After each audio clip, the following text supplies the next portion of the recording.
Hi guys, welcome to another episode related to Analysis Situs software and framework. I know that some of you guys are using this software, and the question is what's coming next. And here let me show you another feature which is a kind of work in progress. It actually existed for quite a while, but now it's going to be revisited, and I want to share with you a small update on this functionality. This is actually thickness analysis, and you can take it as a part of a larger domain, which is DFM. DFM stands for Design for Manufacturability. It's a kind of a process where you are not only concerned with the shape of your part, but also you keep in mind some manufacturability aspects, like if you have a feature, you need to be sure if this feature can be really fabricated, if this hole can be drilled out, or if this pocket can be milled. So this is a kind of a thing that you should keep in your mind when you design for a better or cheaper manufacturability. And one of the things is thickness analysis. And here I want to start with a mesh model. Let me load like a STL file in there, and this is a kind of very dense triangulation with a very decent quality of mesh elements. And on this part I'm going to run thickness analysis, and to do that I use a command which is check thickness, and here I need to pass like an object ID of the object that contains my meshes. I can grab it from the object browser. I can find here this triangulation node, and then in the context menu I copy the ID, and to pass it to the algorithm I use this keyword which is owner, and then my ID goes. So this is it. This is a thickness distribution. You can see it's a kind of colorized thing. We have with each triangle we have a scalar value which represents a corresponding thickness. And the principle here is pretty simple. It's sort of a local analysis. Let me show you how it works actually. So here I can go and compute all the elemental normals.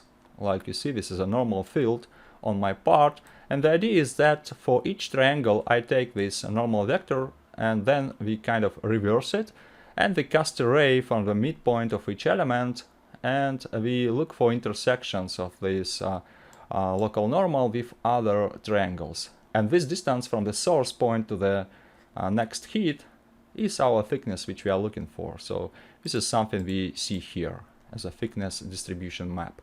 And if you select this thickness node over here, you can also find that there are some other settings in the parameter editor, and you can specify like custom direction of analysis, like this for example, and then you switch to this custom direction setting, and this works like you kind of expose your part to a ray source, and all the rays in this custom direction mode, they are all the same, they all point to the same direction. And you can modify this direction like this and analyze your part in different thickness direction. So this is it. Actually, this whole thing was launched on meshes, and now let's see how we can adapt it to work on BREP geometries as well. And for that, let me load up a step file, and I'm going to use one pretty famous part, quite narrow community of people, which is ANC 101. So this kind of part. And the problem with this part is that if you just run this thickness analysis on it, it's not going to give you any accurate results, because you see the meshes which are associated with this part are of visualization quality. It means that you have tons of narrow and large triangles, and these triangles, they well capture the geometry of your part, like you can have denser triangulation near your curved features, but when it comes to planar regions, you do not have a very nice accuracy in there, and that's a problem for analysis like thickness, and actually for any other kind of algorithm which is based on a raycasting engine under the hood. So let's try how can we improve this situation, because it's really not something we want to end up with. And for that, let me initialize like a triangulation out of this visualization facets, and for that I'm going to use a command which is polyinit.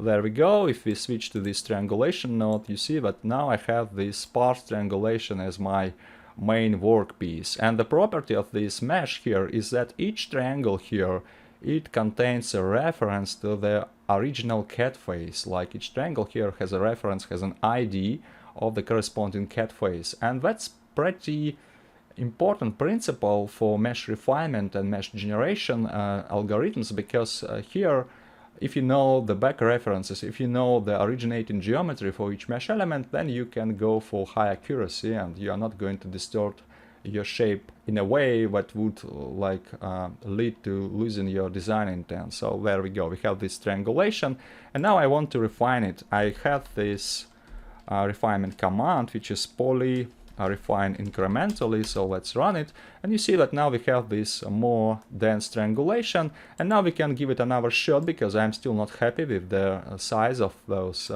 elements here, and I can pass another setting, which is fine here, and it's going to produce like a more nice and more dense triangulation out of my original sparse triangulation. You can see that there are some problems still with this triangulation, like on planar regions it's all fine, but when it comes to curved geometries we have this bad quality of triangles, and that's kind of a problem, and it will be improved, I hope, in the next versions of Analysis Situs. But for now, this refinement technique only works on planar domains, and I think for thickness analysis that's that's good enough. So let's give it another try, and I'm going to run this check thickness once again. And there we go. You see that this thickness distribution here, if you run it in this local analysis mode, it kind of captures all the features I have on my part, because you see that there is a large bore in there, and this large bore is sort of reflected here. You can also see that there is like a stepped hole or compound hole here, and some inner cavity coming from this hole. You see there is a cavity, and you can see all these sort of shadows on my thickness map, and also you see that there are like several holes surrounding my bore. These are drilled holes, and they also leave their imprints on the final map. So now, once you have this thickness distribution, you can also dump it to VTK format, which is going to be VTP format. It stands for VTK polygonal data, and we can go like thickness, dump thickness VTP, and here I need to pass the ID of the node which contains my thickness result. So this is going to be this node here, and then file name. There we go. So we have this file, and now we can open it in ParaView. And there we go. You see that it's all the same values, all the same scalars in there. We have the same distribution map. We have also a bit different color scheme here, like a different color mapping, but that's not, that doesn't change anything actually, because you can go and modify this color mapping in ParaView itself. So this is an algorithm which you can also integrate into your own software, because it's a part of open source Analysis Situs. You can like link against these dynamically linked libraries of Analysis Situs and have it for your own application. That's it. Thank you for being here, and have a lot of fun with this computational geometry stuff. See you later.